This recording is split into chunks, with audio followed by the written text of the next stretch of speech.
कम वक्त गरीबी ने एक मासूम की जान ले ली।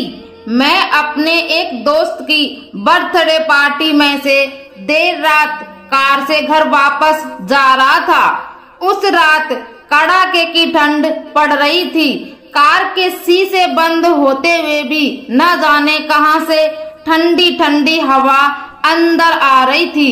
मैं उस सुराग को ढूंढने की कोशिश करने लगा पर नाकामयाब रहा। कड़ाके की ठंड में 1 घंटे की ड्राइव के बाद मैं घर पहुंचा। रात के 12 बज चुके थे। मैं घर के बाहर कार में से आवाज देने लगा। बहुत देर हॉर्न भी बजाया। शायद सब सो चुके थे, कोई नहीं आया। कुछ देर बाद मैंने खुद ही उतरकर गेट खोला। रात के सन्नाटे में मेरे जूतों की आवाज साफ सुनी जा सकती थी। कार अंदर खड़ी करके जब मैं दोबारा गेट बंद करने लगा तभी मैंने देखा कि एक 9 से 10 साल का बच्चा अपने कुत्ते के साथ मेरे घर के सामने फुटपाथ पर सो रहा था। वह एक अधफटी चादर ओढ़े हुए था। उसको देखकर मैंने उसकी ठंड महसूस करने की कोशिश की तो मैं अंदर से शक पका गया। मैंने महंगी वाली गर्म जैकेट पहनी हुई थी, फिर भी मैं ठंड को कोस रहा था। और बेचारा वह बच्चा, मैं उसके बारे में सोच ही रहा था कि इतने में वह कुत्ता बच्चे की चादर छोड़ मेरी कार के नीचे आकर सो गया। शायद कार का इंजन गर्म था, शायद उसकी गर्माहट कुत्ते को सुकून दे रही थी। फिर मैंने कुत्ते को भगाने की बजाय उसे वहीं सोने दिया और बिना अधिक शोर किए मैं घर के अंदर चला गया।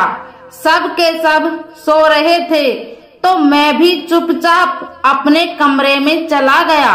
जैसे ही मैंने सोने के लिए रजाई उठाई, उस लड़के का ख्याल मेरे मन में आया और सोचा मैं कितना स्वार्थी हूँ। मेरे पास कंबल, चादर और रजाई सब थे, पर उस बच्चे के पास एक अधफटी चादर ही थी।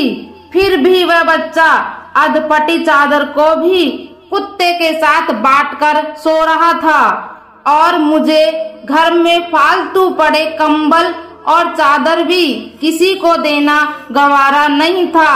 यही सोचते सोचते न जाने कब मेरी आंख लग गई और अगले दिन सुबह उठा तो देखा घर के बाहर भीड़ लगी हुई थी।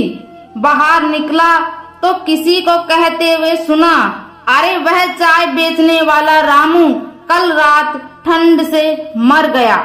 मेरी आंख खुली की खुली रह गई और आंसू छलक गए। मैं अंदर ही अंदर आत्मग्लानि से भर गया। उस बच्चे की मौत से किसी को कोई फर्क नहीं पड़ा।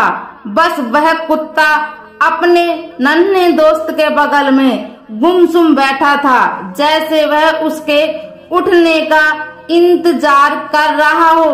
अगर यह कहानी आपको पसंद आई हो तो लाइक और कमेंट्स करके जरूर बताएं और आप इसी तरह की वीडियो आगे भी देखना चाहते हैं तो हमारे चैनल को सब्सक्राइब कर लीजिए।